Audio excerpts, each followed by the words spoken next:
Do you ever wonder if you can bake sourdough bread with discard or deflated sourdough starter? Well, in short, yes. And this is how my loaf turned out using sourdough discard instead of active sourdough starter.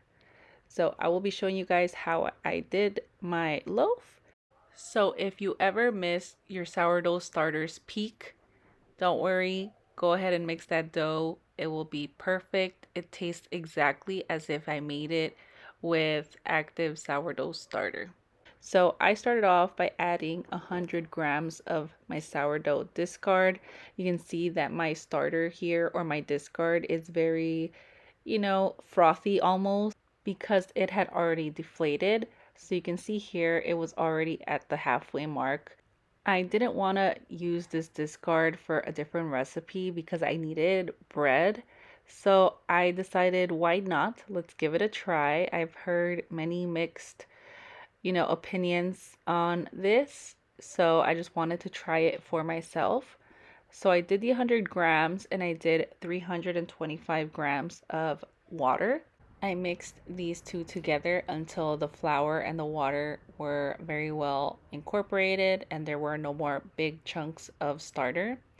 And then I added 500 grams of bread flour and 10 grams of salt. And then I went ahead and mixed everything together again until there were no pockets of flour left over. I went ahead and covered the bowl with some plastic wrap and I let it sit on the counter for an hour before I started on my first set of stretch and folds.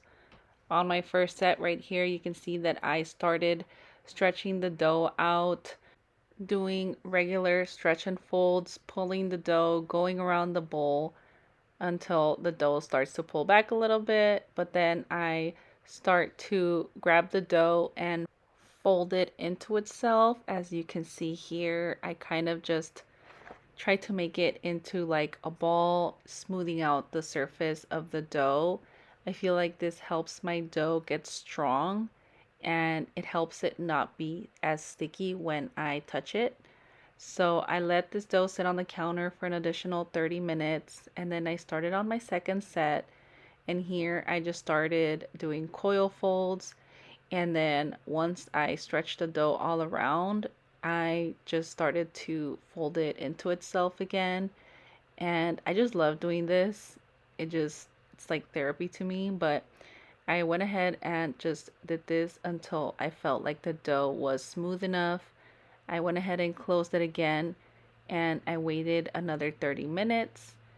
So after another 30 minutes, here is my dough. You can see more bubbles on top and I am just doing the same thing all over again. So after I do this, I let it bulk ferment on the counter for a few hours. It's starting to get a bit warm where I live, so it is bulk fermenting a bit quicker. So I have to keep my eye on my dough to make sure it doesn't overproof. So now that the dough has finished its bulk fermentation, you can see how airy and jiggly it is. I can also see lots and lots of bubbles. It is not sticky to the touch. You can see bubbles on the side of the bowl and it pulls off of the bowl very easily. It's not sticking to the bowl, and when I turn it over, it comes off easily without any help. These are some of the signs that your dough is ready to be shaped. If you've seen any of my previous videos, you know that I do not laminate my dough. I just go ahead and shape it. I try to keep some of those beautiful bubbles and not pop them by not laminating the dough. So I just do a few push and pulls to do my pre-shape, and then I just let it sit on the counter for a few minutes, 10, 15, 20 minutes, whatever you prefer. So after that, I go ahead and do its final shaping. I have been doing the double caddy clasp to shape my loaves into a batard shape, and I feel like my loaves turn out so beautiful. The shape is like perfect. So I've been loving doing this method as of right now. I always tend to change, every few months. Maybe in a few months I will like a different technique, but as of right now, this is what I am doing. and I just go ahead and put it into my banneton, and I leave it in the refrigerator for at least 12 hours or overnight. I actually did a little bit of stitching on this dough just to test it out. I don't really do this much, but I feel like my dough was slightly overproofed or was starting to overproof.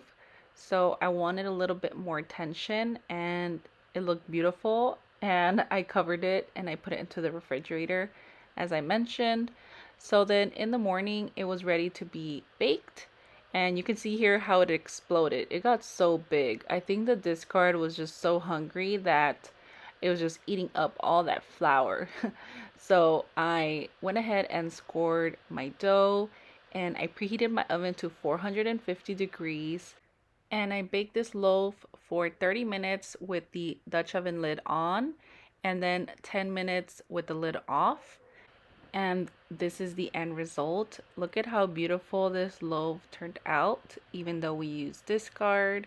So if you have discard and you either missed your peak of your sourdough starter and you came home and you're disappointed, just go ahead and mix that loaf, mix up that dough because it will be perfect. It literally tasted the same. So I hope you guys enjoyed today's video and I'll see you guys in my next one.